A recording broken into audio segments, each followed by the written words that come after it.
Exodus chapter 13. And the Lord spake unto Moses, saying, Sanctify unto me all the firstborn, whatsoever openeth the womb among the children of Israel, both of man and of beast, it is mine. And Moses said unto the people, Remember this day in which ye came out from Egypt, out of the house of bondage.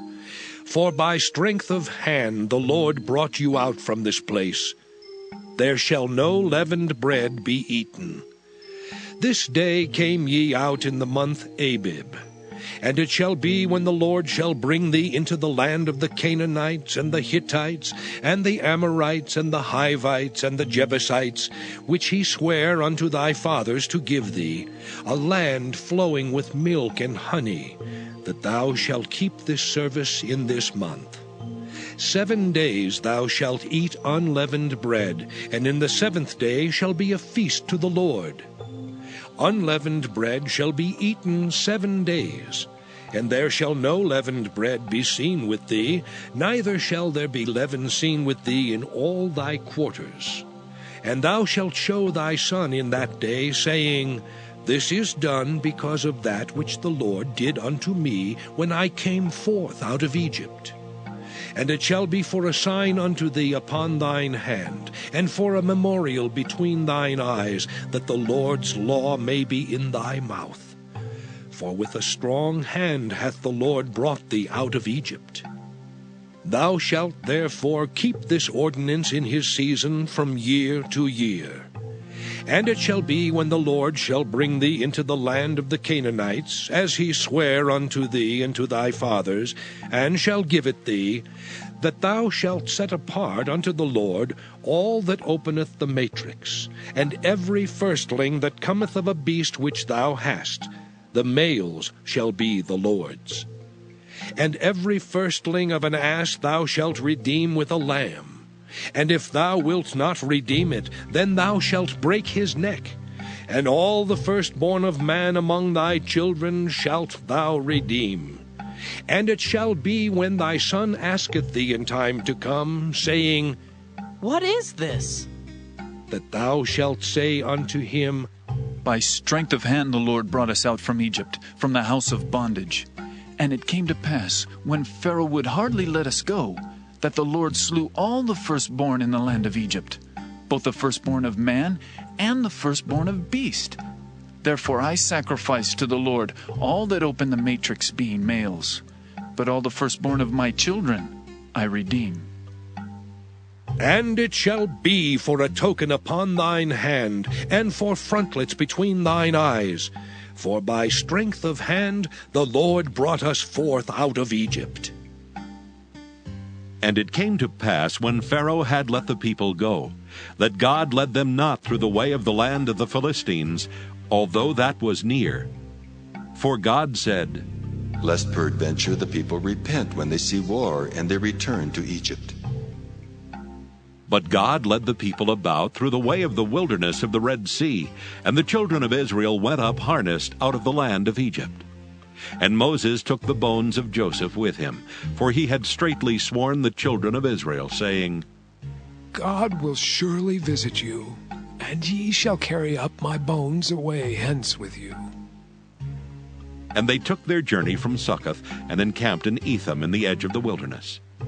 And the Lord went before them by day in a pillar of a cloud, to lead them the way, and by night in a pillar of fire, to give them light, to go by day and night. He took not away the pillar of the cloud by day, nor the pillar of fire by night from before the people. Exodus chapter 14. And the Lord spake unto Moses, saying, Speak unto the children of Israel, that they turn and encamp before Pi-hahiroth, between Migdol and the sea, over against Baal-zephon. Before it shall ye encamp by the sea. For Pharaoh will say of the children of Israel, They are entangled in the land, the wilderness hath shut them in. And I will harden Pharaoh's heart, that he shall follow after them. And I will be honored upon Pharaoh, and upon all his host, that the Egyptians may know that I am the Lord. And they did so. Psalm 47. To the chief musician, a psalm for the sons of Korah. O clap your hands, all ye people. Shout unto God with the voice of triumph. For the Lord Most High is terrible. He is a great king over all the earth. He shall subdue the people under us, and the nations under our feet. He shall choose our inheritance for us, the excellency of Jacob, whom he loved. Selah. God is gone up with a shout, the Lord with the sound of a trumpet. Sing praises to God, sing praises. Sing praises unto our King, sing praises. For God is the King of all the earth. Sing ye praises with understanding. God reigneth over the heathen. God sitteth upon the throne of his holiness. The princes of the people are gathered together, even the people of the God of Abraham. For the shields of the earth belong unto God. He is greatly exalted. Psalm 48. A song and psalm for the sons of Korah. Great is the Lord, and greatly to be praised in the city of our God, in the mountain of his holiness.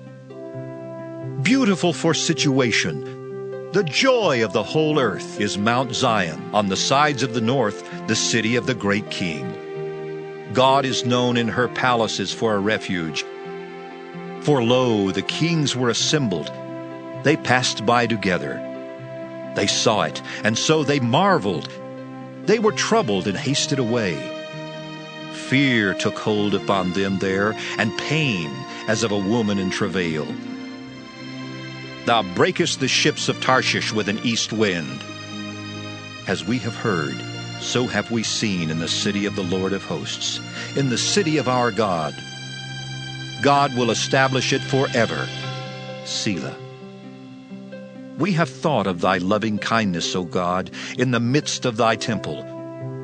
According to thy name, O God, so is thy praise unto the ends of the earth. Thy right hand is full of righteousness. Let Mount Zion rejoice. Let the daughters of Judah be glad because of thy judgments. Walk about Zion, and go round about her. Tell the towers thereof. Mark ye well her bulwarks. Consider her palaces, that ye may tell it to the generation following. For this God is our God forever and ever. He will be our guide even unto death. Acts 7.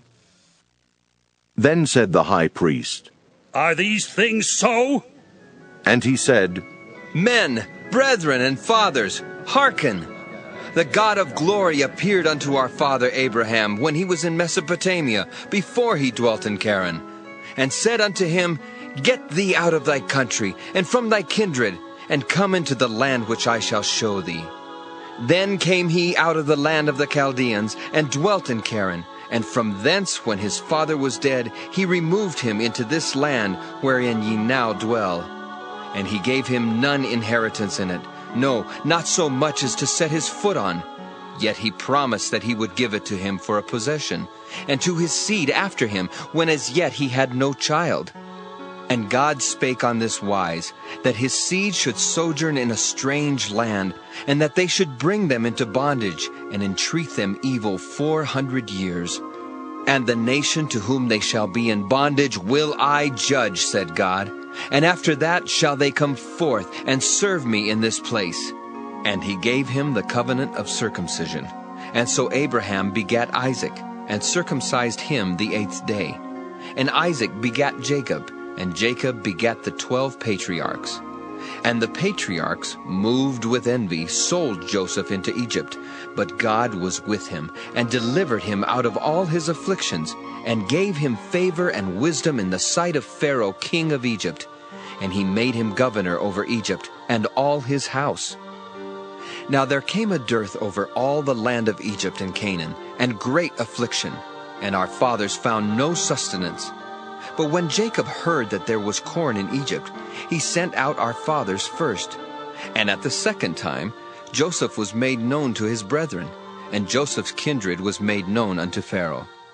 Then sent Joseph, and called his father Jacob to him, and all his kindred, 70 souls. So Jacob went down into Egypt, and died, he and our fathers, and were carried over into Sychem, and laid in the sepulchre that Abraham bought for a sum of money of the sons of Emor, the father of Sychem. But when the time of the promise drew nigh, which God had sworn to Abraham, the people grew and multiplied in Egypt, till another king arose, which knew not Joseph. The same dealt subtly with our kindred, and evil entreated our fathers, so that they cast out their young children, to the end they might not live. In which time Moses was born, and was exceeding fair, and nourished up in his father's house 3 months. And when he was cast out, Pharaoh's daughter took him up, and nourished him for her own son. And Moses was learned in all the wisdom of the Egyptians, and was mighty in words and in deeds. And when he was full 40 years old, it came into his heart to visit his brethren, the children of Israel. And seeing one of them suffer wrong, he defended him, and avenged him that was oppressed, and smote the Egyptian. For he supposed his brethren would have understood how that God by his hand would deliver them, but they understood not. And the next day he showed himself unto them as they strove, and would have set them at one again, saying, Sirs, ye are brethren, why do ye wrong one to another? But he that did his neighbor wrong thrust him away, saying, Who made thee a ruler and a judge over us? Wilt thou kill me as thou didst the Egyptian yesterday? Then fled Moses at this saying, and was a stranger in the land of Madian, where he begat 2 sons.